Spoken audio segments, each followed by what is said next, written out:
सतनाम वाहिगुरु साहिब जियो। मांझ महला तीजा। इस गुफा मह अखुट पंडारा, तिस विच वसै हरे अलख अपारा।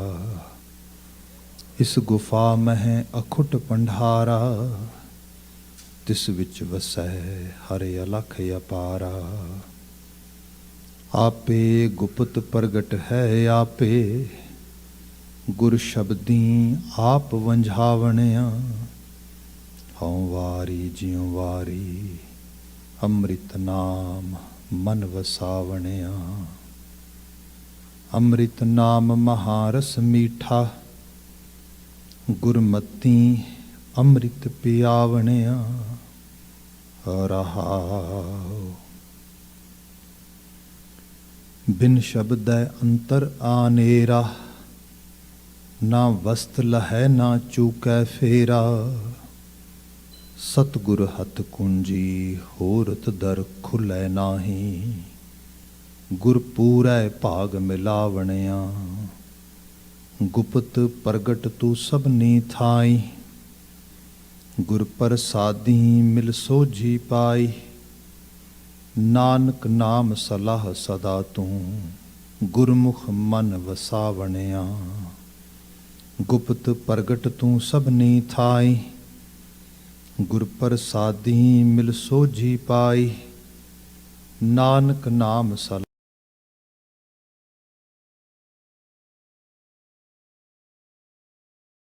सदा तू, गुरमुख मन वसावणिया। वाहिगुरु जी का खालसा, वाहिगुरु जी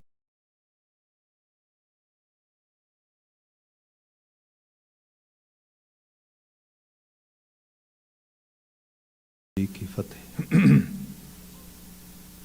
जुगो जुगो अटल तन तन गुरु ग्रंथ साहिब जी, गुरु पातशाह जी की अपर अपार बख्शिश। शाम समय ओंटारियो खालसा दरबार दे पावन दीवान विच असी जिथे गुरु हजूरी नूं माण रहे हाँ, नाल ही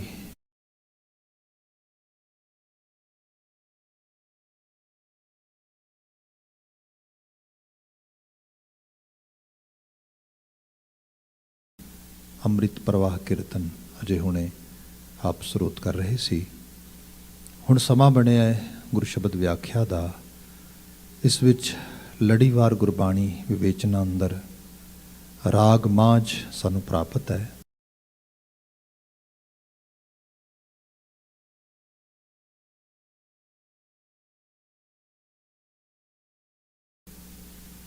महला तीजा गुरु अमरदास पातशाह नानक जोत दा तीसरा जामा इन्हां बचनां नूं उचरित कर रहा है।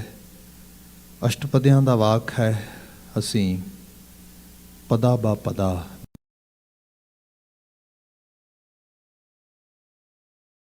विचारदे हुए इस शब्द नूं अगे आ रहे हैं।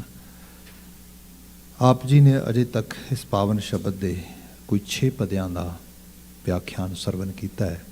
लास्ट वाले 2 पदे यतन होएगा कि उन्होंने असी जिथे शब्दी तौर पर अंडरस्टैंड करिए, ट्रांसलेशन उन्होंने प्राप्त करिए, नाल ही उन्होंने इंटरप्रटेशन उन्होंने भाव रूप उन्होंने भी असी सुरत च उतार सकीए। विचार का आगाज़ रहाओ दे पदे तो ही कर रहे हैं। गुरुदेव कह रहे ने, हाँ वारी जियों वारी, अमृत नाम मन वसावणिया। मैं कुर्बान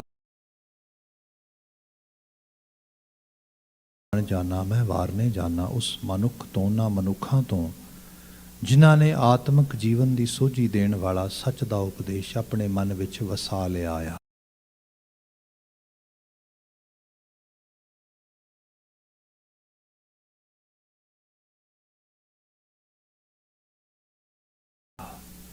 People who are totally dedicated toward the spiritual enlightenment, spiritual जिहड़ा उहदा नैक्टर आ, जिहड़ा उहदा एसेंस आ, उन्होंने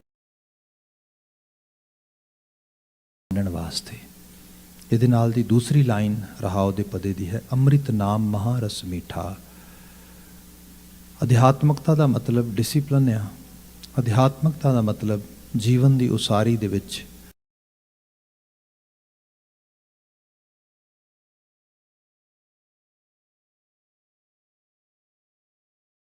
ਇੱਕ ਹਾਇਰ ਲੈਵਲ ਦਾ ਕਮਿਟਮੈਂਟ ਆ। ਜਿੱਥੇ ਗੱਲ ਆਉਂਦੀ ਏ ਡਿਸਿਪਲਿਨ ਦੀ, ਜੀਵਨ ਨੂੰ ਅਨੁਸ਼ਾਸਿਤ ਕਰਨ ਦੀ, ਜਾਬਤਾਬੱਧ ਕਰਨ ਦੀ, ਉੱਥੇ ਮਨ ਬਾਗੀ ਹੋ ਜਾਂਦਾ ਹੈ। ਮਨ ਕਹਿੰਦਾ no, don't even think about it, don't even listen it. ਜਿਹਨੂੰ ਇਹ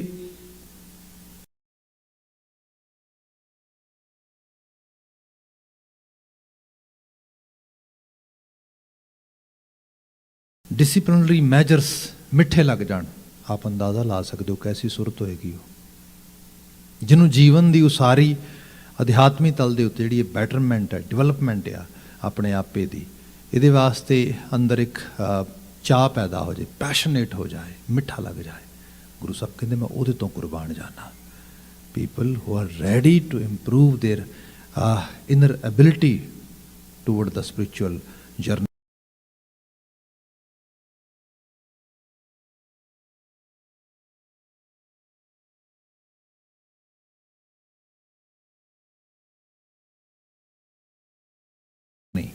I really actually pay respect toward those individuals.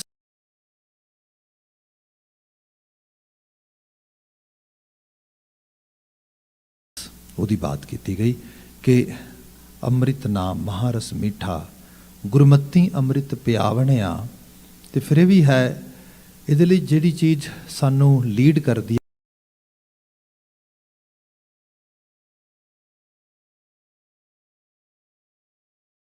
ਉਹ ਗੁਰੂ ਕੀ ਮੱਤ ਹੈ, ਜਿਹਨੂੰ ਕਹਿ ਲਓ ਵਿਜ਼ਡਮ ਆਫ ਗੁਰੂ।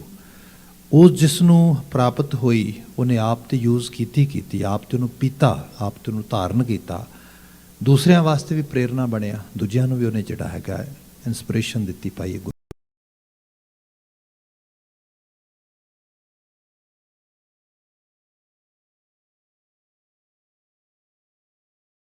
ਮਤ ਗਾੜੀ ਰਾਹ ਦੇ ਤਾਰ ਨਹੀਂ ਹੋਵੋ। ਇਹ ਰਹਾਉ ਦਾ ਬੰਦ ਸੀਗਾ। ਬਚਨ ਵਿਚਾਰਦਿਆਂ ਹੋਇਆਂ ਜਿੱਥੇ ਅਸੀਂ ਪਹੁੰਚੇ ਸੀਗੇ ਉਹ ਸੀਗਾ ਕਿ ਬਿਨ ਸ਼ਬਦੈ ਅੰਤਰ ਆਨੇਰਾ। ਅੰਤਰ ਆਨੇਰਾ, ਇਨਰ ਇਲਿਟਰੇਸ਼ਨ, ਜਿਹੜੀ ਅੰਦਰ ਦੀ ਅਮੂੜਤਾ, ਅਗਿਆਨਤਾ ਆ। ਬੰਦਾ ਕਿਸੇ ਵੀ ਹਿਊਮਨ ਟੈਂਡੈਂਸੀ ਦੀ ਗੱਲ ਕਰ ਲਓ, ਉਹ ਲੇਜ਼ੀਨੈਸ ਹੋ ਸਕਦੀ ਹੈ, ਉਹ ਐਂਗਰ ਇਸ਼ੂ ਹੋ ਸਕਦਾ ਹੈ, ਕ੍ਰੋਧਾ ਬਿਰਤੀ। ਉਹ ਬੰਦੇ ਦੇ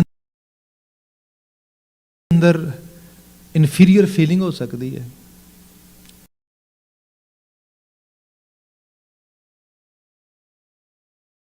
ਉਹ ਕਿਸੇ ਲੈਵਲ ਦਾ ਐਨਵੀ ਕੰਪਲੈਕਸ ਹੋ ਸਕਦਾ ਹੈ। ਉਹ ਕੋਈ ਐਸੀ ਅਲਾਮਤ ਜਿਹੜੀ ਉਸ ਨੂੰ ਵਕਾਰਾਂ ਦੇ ਬੈਡ ਡੀਡਸ ਐਕਸਰਸਾਈਜ਼ ਕਰਨ ਵਾਸਤੇ ਲਗਾਤਾਰ ਉਸ ਪਾਸੇ ਪੁਸ਼ ਕਰ ਰਹੀ ਹੈ। ਇਹ ਸਭ ਚੀਜ਼ਾਂ ਦੇ ਸ਼ਿਕਾਰ ਅਸੀਂ ਹੁੰਦੇ, ਅਸੀਂ ਇਹਨਾਂ ਸਭ ਚੀਜ਼ਾਂ ਦੇ ਵਿੱਚ ਜਿਉਂਦੇ, ਸਭ ਚੀਜ਼ਾਂ ਹੁੰਦੀਆਂ, but we never know where are the roots. ਕਿੱਥੋਂ ਆ ਰਹੀਆਂ ਨੇ ਚੀਜ਼ਾਂ? ਮੇਰੇ ਸਰਟਨ ਲੈਵਲ ਦਾ ਸੋਚਣ ਦਾ ਤਰੀਕਾ ਹੀ ਕਿਉਂ ਹੈ? ਮੈਨੂੰ ਇਹੀ ਚੀਜ਼ ਪ੍ਰਭਾਵਿਤ ਕਿਉਂ ਕਰਦੀ ਹੈ? ਇਸ ਸਾਰੇ ਦੇ ਬਾਬਤ ਜਿਹੜੀ ਬੰਦੇ ਦੀ ਨਾ ਜਾਣਕਾਰੀ ਹੋਣੀ ਜਾਂ ਇਹਦੇ ਬਾਬਤ ਇਸ ਕਿਸਮ ਦੀ ਸੋਚ ਹੀ ਨਾ ਹੋਣੀ, ਇਹ ਅੰਦਰ ਦਾ ਹਨੇਰਾ ਆ। ਇਹਦੀ ਫਸਟ ਐਗਜ਼ਾਮਪਲ ਇਹ ਹੈ। ਜਿਹੜਾ ਬੰਦਾ ਅੰਦਰੋਂ ਅਮੂੜ ਹੈ, ਅਗਿਆਨੀ ਹੈ, ਉਹ ਬਸ ਜੋ ਕੁਝ ਸਰਫੇਸ ਤੇ ਆ ਰਿਹਾ ਕੌਨਸ਼ੀਅਸ ਲੈਵਲ ਤੇ ਉਹਨੂੰ ਐਕਸਰਸਾਈਜ਼ ਕਰੀ ਜਾ ਰਿਹਾ ਹੈ, ਪਰ ਇਹ ਸੋਚ ਹੀ ਨਹੀਂ ਰਿਹਾ ਕਿ ਜੇ ਇਹ ਯੂਨੀਵਰਸਲ ਐਕਸਰਸਾਈਜ਼ ਨਹੀਂ ਹੈਗੀ ਐਜ਼ ਏ ਹਿਊਮਨ ਬੀਇੰਗ।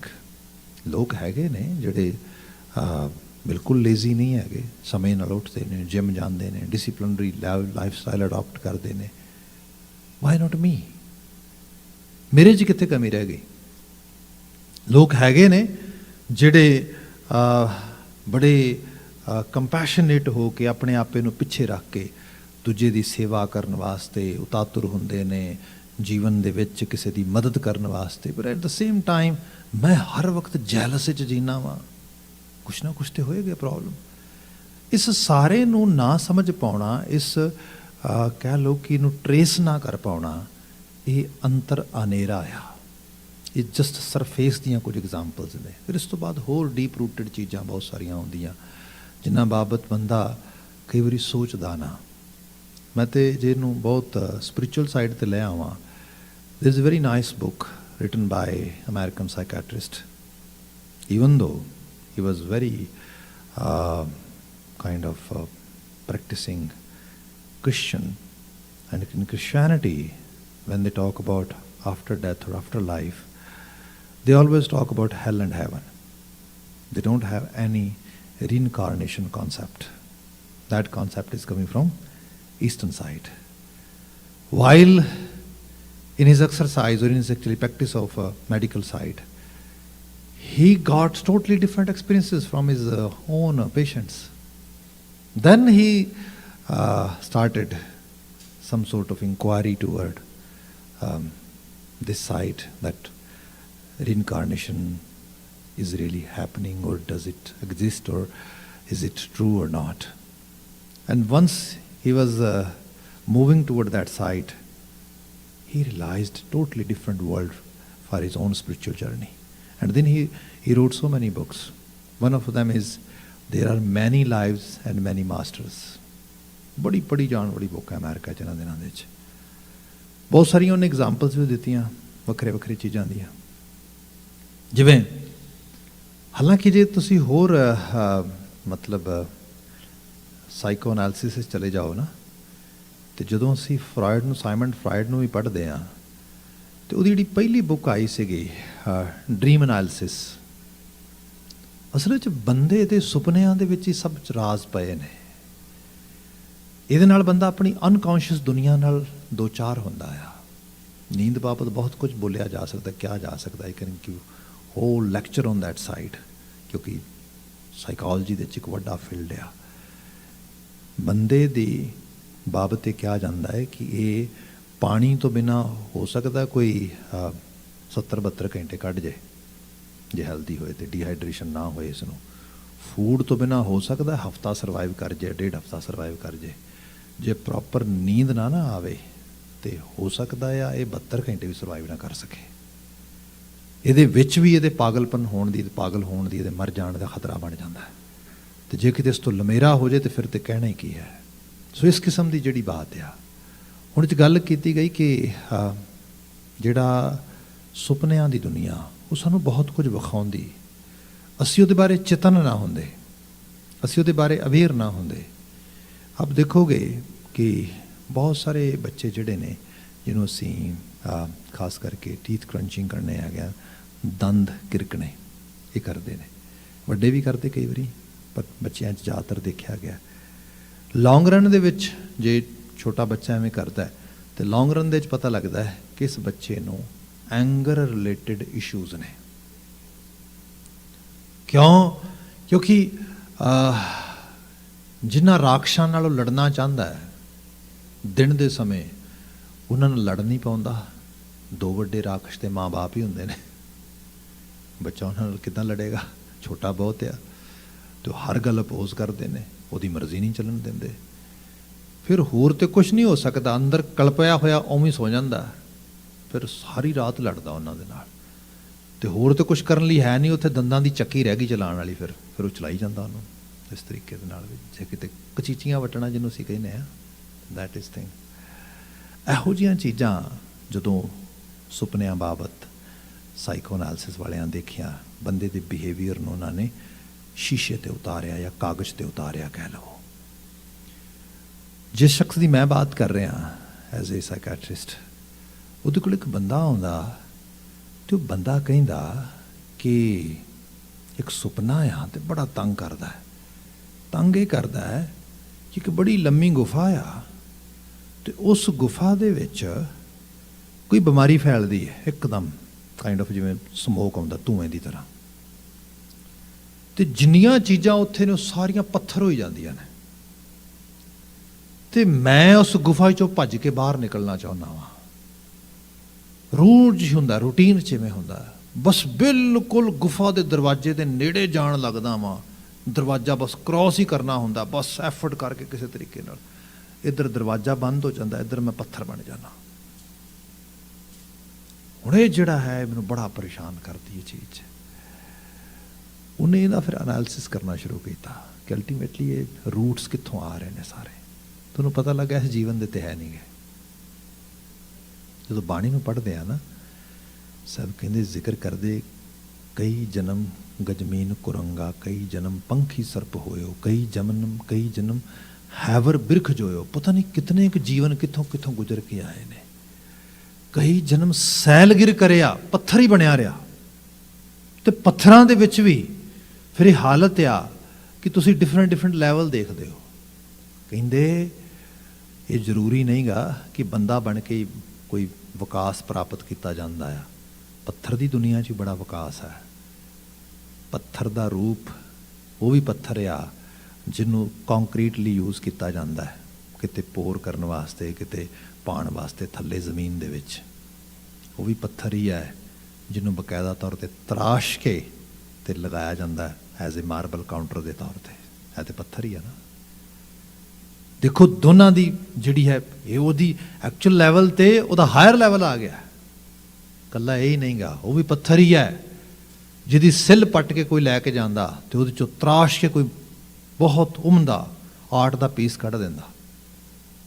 ਉਹ ਵੀ ਪੱਥਰ ਹੀ ਹੈ ਜਿਸ ਨੂੰ ਅਸੀਂ ਹੀਰੇ, ਜਵਾਹਰਾਤ, ਮਾਣਕ, ਮੋਤੀਆਂ ਦੇ ਰੂਪ ਵਿੱਚ ਵੇਖਦੇ ਹਾਂ। ਬੇਸ਼ਕੀਮਤੀ ਹੈਗੇ ਤੇ ਸਟੋਨ ਹੀ ਨੇ ਐਕਚੁਅਲੀ, ਜੇ ਦੇਖਿਆ ਜਾਏ ਤੇ।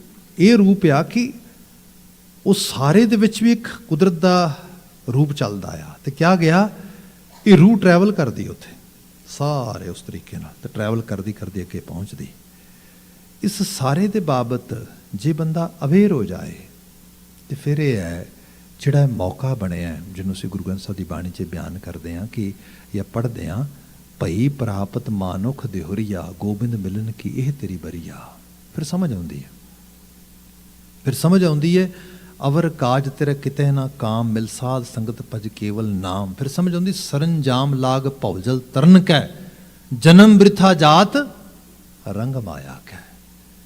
ਜਿਹੜੇ ਤੈਨੂੰ ਬੜੇ ਸ਼ੋਖ ਰੰਗ ਲੱਗਦੇ ਨਾ, ਇਹ ਕਈ ਵਾਰੀ ਇਲੂਜ਼ਨ ਆ, ਮਾਇਆਵੀ ਰੰਗ ਆ। ਬਹੁਤਾ ਇਹਨਾਂ ਦੇ ਮਗਰ ਨਾ ਭੱਜੀ। ਐਸਾ ਨਾ ਹੋਏ ਕਿ ਮਾਇਆਵੀ ਰੰਗ ਜ਼ੋਰ ਪਾ ਜੇ ਤੂੰ ਝੂਠ ਹੀ ਬੋਲਣ ਲੱਗ ਜਾਏ, ਮਾਇਆਵੀ ਰੰਗ ਜ਼ੋਰ ਪਾ ਜੇ ਤੂੰ ਚੋਰੀ ਕਰਨ ਲੱਗ ਜਾਏ, ਮਾਇਆਵੀ ਰੰਗ ਜ਼ੋਰ ਪਾ ਜੇ ਤੂੰ ਐਥਿਕ ਲੈਵਲ ਤੇ ਲੋਅਰ ਲੈਵਲ ਤੇ ਆ ਜਾਏ ਤੇ ਪ੍ਰੈਕਟਿਸ ਐਸੀ ਜਿਹੜਾ ਕਰਨੀ ਸ਼ੁਰੂ ਕਰ ਦੇ ਜਿਹਦੇ ਜੀਵਨ 'ਚ ਮੁੜ ਕੇ ਤੈਨੂੰ ਪਛਤਾਵਾ ਹੋਏ। ਇਹ ਸਾਰੀਆਂ ਚੀਜ਼ਾਂ ਤੋਂ ਗੁਰਬਾਣੀ ਅਵੇਅਰ ਕਰਦੀ ਹੈ। ਇਸ ਸਾਰੇ ਦੇ ਬਾਬਤ ਜੇ ਅੰਦਰ ਦੀ ਰੌਸ਼ਨੀ ਆ ਜਾਏ, ਵਾਈ ਐਮ ਡੂਇੰਗ ਇਟ, ਮੈਂ ਝੂਠ ਕਿਉਂ ਬੋਲਦਾ ਆ। ਜਾਂ ਤੇ ਲਾਲਚ ਹੋਏਗਾ ਜਾਂ ਡਰ ਹੋਏਗਾ, ਮੈਂ ਕਿਸੇ ਨੂੰ ਪ੍ਰੂਵ ਕਰਨਾ ਹੈ ਕੁਛ ਝੂਠ ਬੋਲ ਕੇ। ਇਹ ਗਿਆਨ ਹੈ ਅੰਦਰ ਦਾ। ਮੈਂ ਕਿਉਂ ਡਰਦਾ ਆ? ਵੱਡੀ ਤੋਂ ਵੱਡੀ ਗੱਲ ਕੀ ਹੋਏਗੀ? ਗੁਰਬਾਣੀ ਇਹੀ ਕਹਿੰਦੀ। ਇਹ ਇਨਲਾਈਟਮੈਂਟ ਵੀ ਹੈ ਤੇ ਇੰਪਾਵਰਮੈਂਟ ਵੀ ਹੈ, ਦੋਨੋਂ ਇਕੱਠੀਆਂ ਹੀ ਆਉਂਦੀਆਂ ਨੇ ਚੀਜ਼ਾਂ। ਜਦੋਂ ਆਪ ਗੁਰੂ ਗ੍ਰੰਥ ਸਾਹਿਬ ਪੜ੍ਹਦੇ ਹੋ ਨਾ, ਗੁਰੂ ਤੇਗ ਬਹਾਦਰ ਸਾਹਿਬ ਦੇ ਸ਼ਬਦਾਂ ਨੂੰ ਪੜ੍ਹੋ, ਮਹਾਰਾਜ ਬਿਆਨ ਕਰਦੇ, ਭੈ ਕਾਹੂ ਕੋ ਦੇਤ ਨਹਿ ਭੈ ਮਾਨਤ ਆਨ। ਨਾ ਕਿਸੇ ਨੂੰ ਡਰਾਉਣਾ ਆ, ਨਾ ਕਿਸੇ ਤੋਂ ਡਰਨਾ ਆ। ਡਰ ਤੋਂ ਬਾਹਰ ਆ ਜਾਣਾ। ਡਰ ਸਭ ਤੋਂ ਵੱਡੀ ਵੀਕਨੈਸ ਹੈ ਹਿਊਮਨ ਬੀਇੰਗ ਦੀ, ਸਭ ਤੋਂ ਵੱਡੀ। ਬੰਦਾ ਸਾਰੀ ਦੁਨੀਆ ਜਿੱਤ ਸਕਦਾ ਜੇ ਆਪਣੇ ਡਰ ਤੋਂ ਜਿੱਤ ਜੇ। ਬੰਦੇ ਨੂੰ ਡਰ ਹੀ ਜਿੱਤਣਾ ਨਹੀਂ ਆਉਂਦਾ ਵੀ ਕਿਵੇਂ ਜਿੱਤਾਂ ਇਹਨੂੰ। ਤੇ ਮਨ ਦੇ ਉੱਤੇ ਜਿਸ ਚੀਜ਼ ਦਾ ਸਭ ਤੋਂ ਵੱਡਾ ਪ੍ਰਭਾਵ ਹੈ ਉਹ ਵੀ ਡਰ ਹੈ।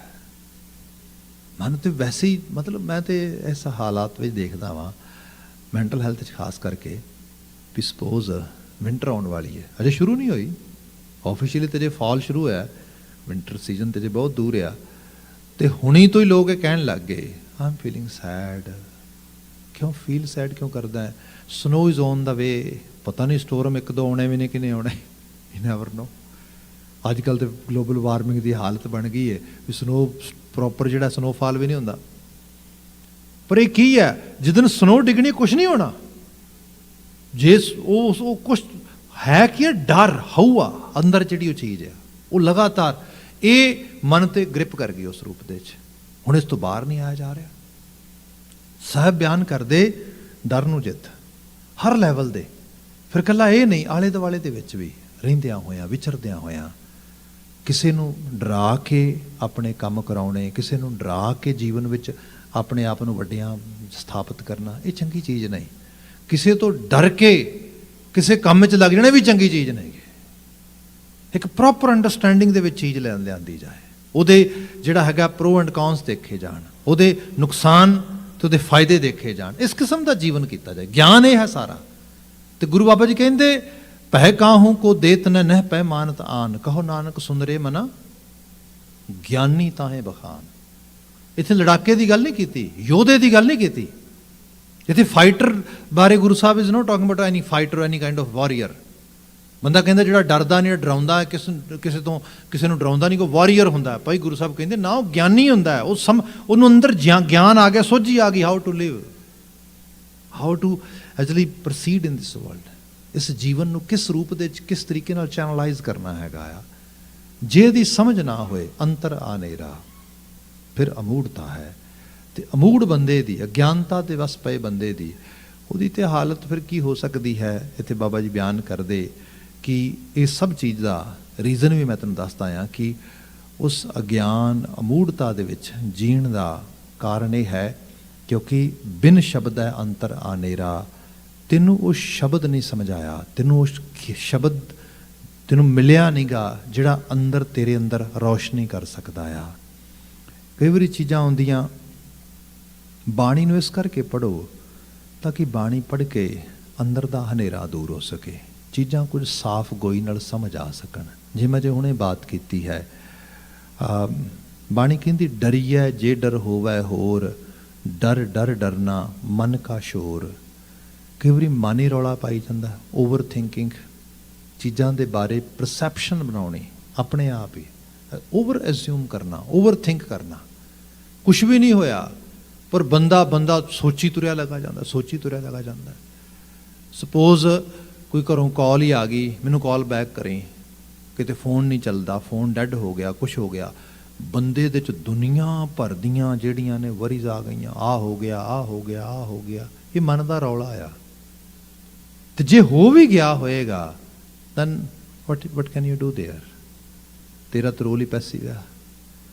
ਬਲਕਿ ਜਿਹੜੇ ਅਸੀਂ ਆ ਮੋਬਾਈਲ ਦੀ ਗੱਲ ਕਰਦੇ ਆ ਨਾ ਕਿ ਇਹਦੇ ਨਾਲ ਬੰਦੇ ਦੀ ਮੋਬਿਲਿਟੀ ਵੱਧ ਗਈ, ਬੰਦੇ ਦੀ ਮੂਵਮੈਂਟ ਵੱਧ ਗਈ। ਸੱਚ ਇਹ ਹੈ, ਬੰਦੇ ਦੀ ਪਤਾ ਨਹੀਂ ਮੋਬਿਲਿਟੀ ਵਧੀ ਕਿ ਨਹੀਂ, ਇਹਦਾ ਤਾਂ ਪਤਾ ਨਹੀਂ ਮੂਵਮੈਂਟ ਵਧੀ ਕਿ ਨਹੀਂ ਵਧੀ, ਪਰ ਚਿੰਤਾ, ਫਿਕਰ, ਇਹਨਾਂ ਦੀ ਮੋਬਿਲਿਟੀ ਜ਼ਰੂਰ ਵੱਧ ਗਈ, ਇਹਨਾਂ ਨੂੰ ਪੈਰ ਲੱਗ ਗਏ।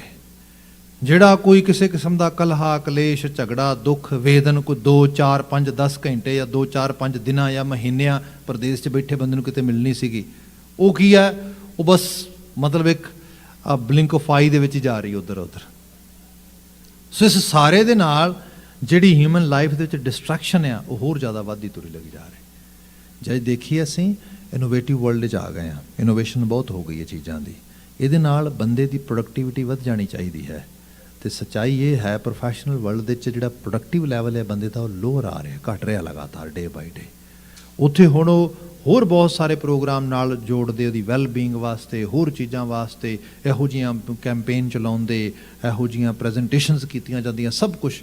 ਪਰ ਅਲਟੀਮੇਟਲੀ ਜਿਹੜਾ ਇਸ਼ੂ ਹੈ, ਇਸ਼ੂ ਤੇ ਮਨ ਕਾ ਸ਼ੋਰ ਹੈ। ਕਿਉਂਕਿ ਜਿਹੜਾ ਮਨ ਹੈ ਉਹ ਬਿਨਾਂ ਵਜ੍ਹਾ ਚੀਜ਼ਾਂ ਨੂੰ ਐਜ਼ਿਊਮ ਕਰਦਾ, ਬਿਨਾਂ ਵਜ੍ਹਾ ਚੀਜ਼ਾਂ ਦੇ ਬਾਬਤ ਓਵਰ ਥਿੰਕ ਕਰਦਾ।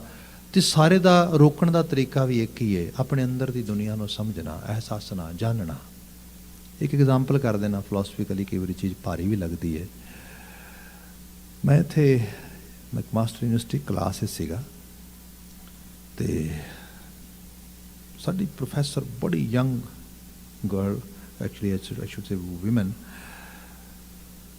ਹਰ ਵਕਤ ਇੰਝ ਕਹਿ ਲਓ ਕਿ ਆਪਣੇ ਟੋਜ਼ ਦੇ ਉੱਤੇ ਆ ਬਸ ਪੂਰੀ ਤਰ੍ਹਾਂ, ਇੰਨੀ ਐਨਰਜੈਟਿਕ, ਇੰਥੂਜਿਆਸਟਿਕ, ਪੂਰੀ ਤਰ੍ਹਾਂ ਮਤਲਬ ਪੜ੍ਹਾ ਰਹੀ ਸਾਨੂੰ। ਅਸੀਂ ਕੁਝ ਡਿਸਆਰਡਰਸ ਦੇ ਬਾਰੇ, ਕੌਂਕਰਡ ਡਿਸਆਰਡਰ ਦੇ ਉੱਤੇ ਸਪੈਸੀਫਿਕ ਸਾਡਾ ਕੋਈ ਇੱਕ ਬੜਾ ਪ੍ਰੋਗਰਾਮ ਹੈ, ਬੜਾ ਇੰਟੈਂਸ, ਉਹਦੇ 'ਚ ਪਾਰਟੀਸਪੇਟ ਕਰ ਰਹੇ ਹਾਂ। ਸਵੇਰ ਦੀ ਕਲਾਸ ਹੋਈ, ਸਵੇਰ ਦੀ ਕਲਾਸ ਤੋਂ ਬਾਅਦ ਬ੍ਰੇਕ ਹੋਈ, ਦੁਪਹਿਰ ਬਾਅਦ ਕਲਾਸ ਆਈ ਲੱਗਣ ਵਾਸਤੇ। ਉਹ ਆਈ, ਕਹਿਣ ਲੱਗੀ ਵੀ ਮੈਂ ਤੁਹਾਡੇ ਤੋਂ ਸਭ ਤੋਂ ਪਹਿਲਾਂ ਸੌਰੀ ਫੀਲ ਕਰਦੀ ਹਾਂ ਕਿ I might not be same person as I use to because now I have headache. ਮੈਂ ਨਾ, ਮੈਨੂੰ ਸਿਰ ਦੁਖ ਰਿਹਾ ਮੇਰਾ। ਉਹ ਬਿਲਕੁਲ ਉਹਦੇ ਨਾਲ ਹੀ ਇੱਥੋਂ ਕੋਈ ਸਾਰਨੀਆਂ ਤੋਂ ਸਾਈਕੈਟ੍ਰਿਸਟ ਸੀਗੀ ਲੇਡੀ, ਤੇ ਉਹ ਕੋਲ ਹੀ ਬੈਠੀ, ਉਹਨੇ ਆਪਣਾ ਬੈਗ ਖੋਲ੍ਹਿਆ ਤੇ ਖੋਲ੍ਹ ਕੇ ਵਿੱਚੋਂ ਵੱਡਾ ਸਾਰਾ ਟੈਨਲ ਦਾ ਡੱਬਾ ਕੱਢ ਕੇ ਕਹਿੰਦੀ take 2 tablets and come out of that headache. ਉਹ ਹੱਸ ਪਈ, ਕਹਿਣ ਲੱਗੀ thank you very much doc, you can have actually in your bag. ਉਹ ਕਹਿੰਦੀ ਵਾਟ, ਕਹਿੰਦੀ ਨੋ। ਉਹ ਕਹਿੰਦੀ ਚਲੋ ਗੱਲ ਇੱਥੋਂ ਕਰਦੇ ਹਾਂ ਆਪਾਂ ਨਾ, ਇਸੇ ਗੱਲ ਤੇ ਸ਼ੁਰੂ ਕਰਦੇ ਹਾਂ ਕਿ ਮੇਰੀ ਹੈਡੇਕ ਨਾਲ ਤੁਹਾਨੂੰ ਜਿਹੜਾ ਹੈਗਾ ਮੈਂ ਤੁਹਾਨੂੰ ਇੰਟਰੋਡਿਊਸ ਕਰਵਾਇਆ, ਤੇ ਹੁਣ ਮੈਂ ਤੁਹਾਨੂੰ ਇੱਕ ਕੇਸ ਸਟੱਡੀ ਦੇਣੀ ਹੈ ਇੱਥੇ ਹੁਣੇ। ਕੇਸ ਸਟੱਡੀ ਕੀ ਹੈ ਜੀ? ਉਹ ਬਿਆਨ ਕਰਦੀ, ਕਹਿੰਦੀ ਇੱਕ ਕਪਲ ਆ, ਦੋਨੋਂ ਐਡਿਕਸ਼ਨ ਨਾਲ 2-4 ਹੋ ਰਹੇ ਨੇ, ਬੋਥ ਆਰ ਐਡਿਕਟ ਵਿਦ ਸੋ ਮੈਨੀ ਸਬਸਟੈਂਸਸ, ਐਲਿਸਿਟ ਡਰੱਗਸ ਵੀ ਨੇ, ਅਲਕੋਹਲ ਵੀ ਹੈ, ਸਾਰਾ ਕੁਛ ਆ। ਉਹਨਾਂ ਨੂੰ ਰਿਲੇਸ਼ਨਸ਼ਿਪ ਵਿੱਚ ਵੀ ਨਹੀਂ ਹੋਣਾ ਚਾਹੀਦਾ, but they are husband wife. ਉਹਨਾਂ ਦੇ ਕੋਲ ਜੇ ਰਿਲੇਸ਼ਨਸ਼ਿਪ ਹੈ ਤਾਂ ਡੈਫੀਨੇਟਲੀ ਉਹਨਾਂ ਦੇ ਬੱਚੇ ਵੀ ਹੋਣਗੇ। ਉਹਨਾਂ ਦੇ ਕੋਲ 1 2 3 ਕਰਦਿਆਂ ਬੱਚੇ ਹੋ ਗਏ। Now they are not able to actually live their own lives, how can they can take care of their kids. Child care ਵਾਲੇ ਆ ਗਏ, ਉਹ 3 ਬੱਚੇ ਲੈ ਗਏ। ਉਹ ਦੋਨੋਂ ਇੰਡੀਵਿਜੂਅਲ ਸੜਕ ਦੇ ਉੱਤੇ ਜਿਹੜਾ ਹੈਗਾ, ਕਦੀ ਸ਼ੈਲਟਰਸ ਚਲੇ ਗਏ, ਕਦੀ ਹੋਮਲੈਸ ਹੋ ਗਏ, ਇਹੋ ਜਿਹੀ ਲਾਈਫ ਜਿੰਦਿਆਂ ਗੁਜ਼ਰ ਰਹੇ ਨੇ। ਜਿਹੜੀ ਉਹ ਵਾਈਫ ਆ, ਲੇਡੀ ਹੈ, ਉਹ ਥੋੜ੍ਹੇ ਦਿਨਾਂ ਬਾਅਦ ਗੁਜ਼ਰ ਗਈ। ਬੰਦਾ ਉਹਦੇ ਬਾਬਤ ਪਤਾ ਲੱਗਦਾ ਹੈ ਕਿ ਕਦੀ ਸ਼ੈਲਟਰ ਸੀਗਾ, ਇੱਥੇ ਸੀਗਾ, ਸਟੇਟਸ ਵਿੱਚ ਸੀਗਾ, ਮੁੜ ਕੇ ਉਹਦੇ ਬਾਰੇ ਕੋਈ ਖਬਰ ਵੀ ਨਹੀਂ, ਜਿਉਂਦਾ ਕਿ ਮਰ ਗਿਆ, ਨੋਬਡੀ ਨੋਜ਼। ਠੀਕ ਹੈ ਜੀ। ਜਿਹੜੇ ਬੱਚੇ ਚਾਈਲਡ ਕੇਅਰ ਵਾਲੇ ਲੈ ਕੇ ਗਏ, ਡੈਫੀਨੇਟਲੀ ਜੈਨੇਟਿਕ ਮੇਕਅਪ ਬੱਚਿਆਂ ਦਾ ਆ ਰਿਹਾ ਸੀਗਾ। ਅਲਕੋਹਲ ਸਿੰਡਰਮ ਦੀ ਕਈ ਵਾਰੀ ਗੱਲ ਹੁੰਦੀ ਆ, ਇਹਦੇ ਬਾਬਤ ਜਾਣਦੇ ਹੋਵੋਗੇ ਥੋੜ੍ਹਾ ਬਹੁਤਾ। ਜੀਨਸ ਦੇ ਵਿੱਚ ਐਡਿਕਸ਼ਨ ਦੀ ਆਲਰੇਡੀ ਪਾਇਆ ਸੀਗੀ, ਸੋ ਉਹਦੇ ਕਰਕੇ ਵੱਡਾ ਬੇਟਾ ਆ, ਉਹ ਅਜੇ 15-16 ਦਾ ਵੀ ਨਹੀਂ ਹੋਇਆ, ਤੇ ਸੇਮ ਫਾਦਰ ਦੇ ਪਾਤ ਤੇ ਆ ਗਿਆ। ਉਹ ਕਦੀ ਸ਼ੈਲਟਰ ਵਿੱਚ ਆਇਆ, ਕਦੀ ਕਿਤੇ ਆ, ਇਸ ਕਿਸਮ ਦੇ ਨਾਲ ਚੱਲ ਗਈ ਬਾਤ। ਉਸ ਤੋਂ ਬਾਅਦ ਜਿਹੜੀ ਸੈਕਿੰਡ ਚਾਈਲਡ ਆ, ਉਹ ਵੀ ਬੇਟੀ ਹੈ, she is also following the same path, going toward that side. Now the third one. So now your actually question is, what do you assume for that third kid?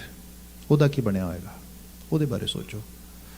Definitely ਸਾਰਿਆਂ ਨੇ ਕਿਹਾ ਵੀ possibility ਹੈ ਉਸੇ ਪਾਤ, possibility ਹੈ ਥੋੜ੍ਹੀ ਬਹੁਤੀ different ਕੋਈ ਇਨਵਾਇਰਮੈਂਟ ਮਿਲ ਗਿਆ ਹੋਏ, ਕੋਈ ਚੇਂਜਸ ਹੋ ਗਏ ਹੋਣ। ਉਹ ਕਹਿੰਦੀ forget about any other example, ਕਹਿੰਦੀ ਦੈਟ ਥਰਡ ਕਿਡ ਇਜ਼ ਮੀ, ਤੁਹਾਡੇ ਸਾਹਮਣੇ ਖੜੀ ਹਾਂ। ਉਹ ਕਹਿੰਦੀ ਆ ਜਿਹੜੀ ਮੈਂ ਤੁਹਾਨੂੰ ਬਿਆਨ ਕੀਤਾ ਹੈ, ਇਹ ਮੇਰੀ ਯਾਤਰਾ ਹੈ। ਹੁਣ ਗੱਲ ਰਹੀ ਕਿ ਤੁਹਾਡੇ, ਤੁਸੀਂ ਕਿਹਾ ਮੈਨੂੰ ਇਹਨੇ ਆਫਰ ਕੀਤੀ ਹੈ ਵੀ ਤੂੰ ਟੈਨਲ ਲੈ ਲੈ ਕਿਉਂਕਿ ਸਿਰ ਦੁਖ ਰਿਹਾ ਤੇਰਾ। ਕਹਿੰਦੀ ਬਿਲਕੁਲ ਠੀਕ ਗੱਲ ਹੈ, ਸਿਰ ਦੁਖਦਾ ਹੋਏ ਕਾਹਦੇ ਲਈ ਪੀੜਾ ਸਹਿਣੀ ਹੈ, ਜਦੋਂ ਟੈਨਲ ਹੈਗੀ ਖਾ ਲੇ ਬੰਦਾ, ਆਪਣੀ ਪੀੜ ਤੋਂ ਬਾਹਰ ਆ ਜਾਏ, ਕੀ ਦਿੱਕਤ ਆ। ਪਰ ਤੁਹਾਨੂੰ ਸਿਰਫ ਟੈਨੋਲ ਦਾ ਪਤਾ ਹੈ, ਤੁਹਾਨੂੰ ਸਿਰਫ ਇਸ ਕੈਮੀਕਲ ਦਾ ਪਤਾ ਹੈ, ਤੁਹਾਨੂੰ ਮੇਰੇ ਬਾਰੇ ਨਹੀਂ ਪਤਾ। ਮੈਨੂੰ ਟੈਨਲ ਦਾ ਵੀ ਪਤਾ, ਮੈਨੂੰ ਆਪਣੇ ਬਾਰੇ ਵੀ ਪਤਾ ਹੈ। ਮੈਨੂੰ ਪਤਾ ਆ ਮੇਰੀ ਜਿਹੜਾ ਜੈਨੇਟਿਕ ਮੇਕਅਪ ਆ, ਉਹ ਸਬਸਟੈਂਸ ਦੇ ਪ੍ਰਤੀ ਬਹੁਤ ਐਡਿਕਟ ਆ। ਮੈਂ ਇੱਕ ਵਾਰ ਟੈਨਲ ਗਲੇ ਤੋਂ ਥੱਲੇ ਉਤਾਰੀ ਨਹੀਂ, ਤੇ ਇਹਨਾਂ ਜੀਨਸ ਨੇ ਵਾਰ-ਵਾਰ ਕਹਿਣਾ ਟੈਨਲ ਹੋਰ ਲਿਆ, ਹੋਰ ਲਿਆ, ਹੋਰ ਲਿਆ। ਕਹਿੰਦੀ ਮੈਂ ਤੇ ਇੱਕ ਵੀ ਕੋਈ ਕੈਮੀਕਲ ਬੇਸਡ ਕਿਸੇ ਕਿਸਮ ਦਾ ਸਬਸਟੈਂਸ ਜਿਹੜਾ ਆ ਇਸ ਹਲਕ ਤੋਂ ਥੱਲੇ ਨਹੀਂ ਉਤਾਰਿਆ ਕਦੀ, ਬਿਲਕੁਲ। ਮੈਨੂੰ ਪਤਾ ਆਪਣੇ ਆਪ ਦਾ। ਇਹ ਹੈ ਆਪਣੇ ਆਪ ਨੂੰ ਜਾਣਨਾ, ਚੀਨਣਾ। ਇਹ ਹੈ ਅੰਦਰ ਗਿਆਨ ਹੋ ਜਾਣਾ। ਇੱਕ ਲੈਵਲ ਹੈ ਇਹਦਾ, ਜਿੱਥੇ ਬੰਦੇ ਨੂੰ ਇਹ ਨਹੀਂ ਪਤਾ ਕਿ ਮੇਰੀ ਕਮਜ਼ੋਰੀ ਕੀ ਹੈ, ਮੇਰੀ ਸਟਰੈਂਥ ਕੀ ਹੈ, ਕੰਮ ਕਾਹਦੇ ਤੇ ਕਰੇਗਾ। ਗੁਰੂ ਸਾਹਿਬ ਮਤਲਬ ਭੂਮੀਆਂ ਵਰਗੀ ਸ਼ਖਸੀਅਤ संत बना देती। विधि चंद छीना गुरु का सीना, तवारीख पढ़ के तो देखो किथे यही है ट्रांसफॉर्मेशन। होर की होंदी है? तब्दीली ही कहांगे असीं, कंप्लीट ट्रांसफॉर्मेशन, संपूर्ण तब्दीली। बाबा बंदा सिंह बहादुर, माधो दास बैरागी ते बाबा बंदा सिंह, है नहीं कमाल? मतलब कंप्लीट ट्रांसफॉर्मेशन। बंदे जिन्नी देर तक तू रोशन नहीं होंदा अंदरों, तेनों नहीं पता हु यू आर, ये सारा शब्द ये शुरुआत ही से इस गुफा में अखुट भंडारा आ गुफा की गल हो रही है। तो गुफा दे विच सब कुछ होए पर होए हनेरा, कुछ नहीं लभदा। रोशनी चाहिए, दीवा चाहिए, चानण चाहिए। जे चानण होएगा कमज़ोर तो कमज़ोर बंदा भी सर बुलंद तो तगड़ा हो सकता है। जिवें आ एग्जाम्पल प्रोफैसर की साडे सामने है, वो कहती मैनू पता हू है माई मैं कौन हाँ, कित्थों मैं आ रही हाँ। तो मैनू कोई उत्ते I never feel any kind of I had never have any stigma, any embarrassment और shame on it. Even I say everything openly. मैं दूजिਆਂ ਨੂੰ ਪ੍ਰੇਰਦੀ ਹਾਂ ਭਾਈ आ चीज़ां ने मनुख दे इस किस्म का। तो ये कहते मेरा फॉल्ट भी की है। मदर नेचर ने उस हाउस होल्ड च मैनू जीवन दिता, मैं पली, वो जेनेटिक मेकअप मैनू मिलिया, तो बल्कि आई एम ब्लैसड।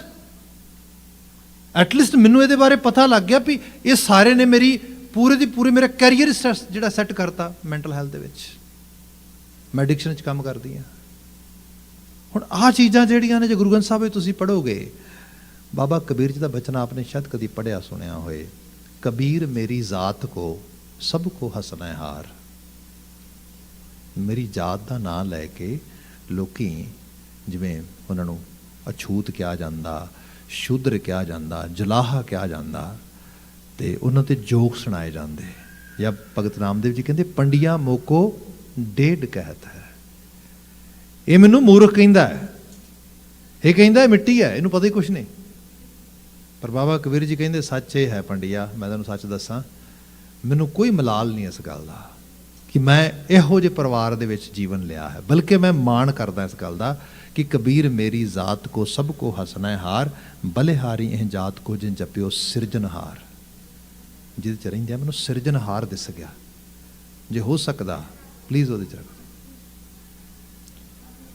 जेकर मेरे इस रूप में बात होंदी कि जे मैं ब्राह्मण वाले लैवल ते हुंदा तो हो सकता जात का गुमानी होकर मर जाता जिवें वो मर रहा है।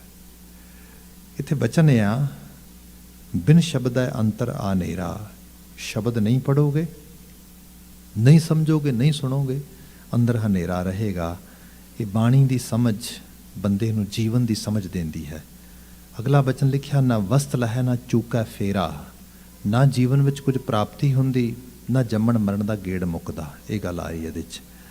सतगुरु हथ कुंजी होरत दर खुलै नाही। सतगुरु दे कोल कुंजी है। तो इत्थे सतगुरु का मतलब इंस्टीट्यूशन आ, संस्था आ। गुरु पूरी संस्था का नाम आ। शब्द लीड करता है, ये नाल संगत, कम्यूनिटी, रहनी रहत, पूरी विरासत, ये सारा कुछ गुरु के रूप में आउंदा। जे आपां ग्रंथ ते पंथ की ताबेदारी नूं समझ लईए तो फिर सानू कॉन्सैप्ट समझ आ जाए गुरु का मतलब कि गुरु वरतदा किवें है। उहदे हथ कुंजी है। इत्थे क्या सतगुरु हथ कुंजी होरत दर खुलै नाही, गुरु पूरे भाग मिलावण आ। पर गुरु भी पूरे भाग होण तां मिलदा आ। मुराद यही है किते कुछ बंदा अपना हिस्सा सही तरीके दे नाल पा सके अध्यात्म मार्ग दे उत्ते, फिर उहनूं कुदरत भी बख्श देंदी है। खेत आ, खेत च सोना पिया आ। आपने कहानी कितनी बारी सुनी होनी है किसान वाली। वो मरन लगता है, पुत्रां नूं बुलाउंदा है भी भाई मेरे खेतों च सोना दबिया आया। तो पुत्र बेचारे वो बाप दे मरण तो बाद सारे खेत खोद देंदे ने, तो मिलता कुछ भी नहीं, बह के रोन लग जाते। कोई सियाणा बंदा उन्हां दी खेत की वट तो लंघदा है, तो कहंदा नौजवान बच्चों क्यों रो रहे हो? कहंदे जी बाप झूठ बोल गया, आप मर गया, सानू मुसीबत पा गया। की होया? कहंदा सी खेतों च सोना आ, सारे खेत खोद दिते, कोई सोना नहीं हैगा। वो कहंदा गल समझ आ गई। फसल का टाइम देखा ये है, कहंदे इस फसल का बीज है घर? कहंदे है। कहंदे जाओ लैके आओ। लियांदा, जिवें गोडिया एक पासे नूं दूजे पासे नूं मैं गोड दिओ। हुण कल्ला गोडे हो जे ना, जदों थोड़ी वड्डी होगी इहदी दोबारा गोडी करिया जे। बूटे नहीं पट्टने, घाह पट्टना आ। जदों किते मींह पेगा खेत दे वट बन्ने रखिया जे, फिर मैं आवांगा 3-4 महीने बाद, तुहानूं दसांगा सोना कित्थे है। वो फिर वो क्रिया चल गई।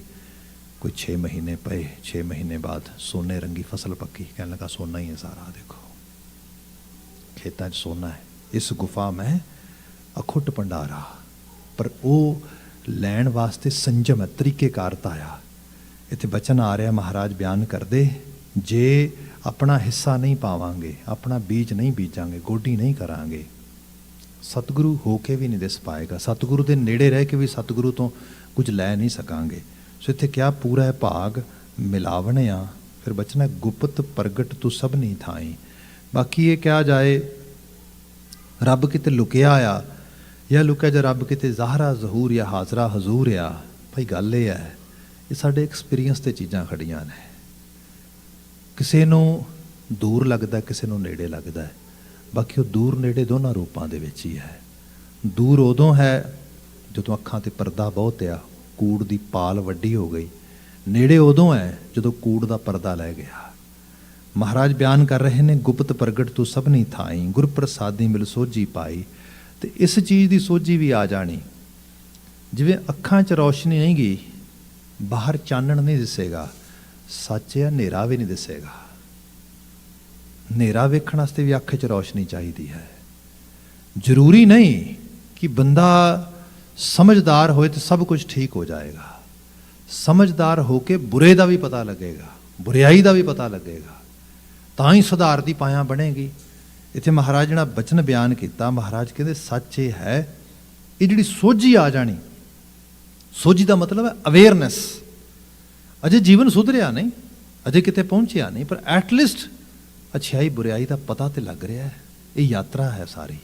गुरु अमरदास साहब कहते, ये गुर प्रसादी मिल सोझी पाई, नानक नाम सलाह सदा तू गुरमुख मन वसावणिया। हे नानक, नाम की सलाहता च लग, गुरु वाल मूँह कर, ताकि तेरे मन दे विच नाम आवसे, तू नाम का धारी हो सके। साहब रहमत करन, इन्हां आलमी वाक्यां चों चंगेरी प्रेरणा मिले, असी गुरमतीए हो सकीए।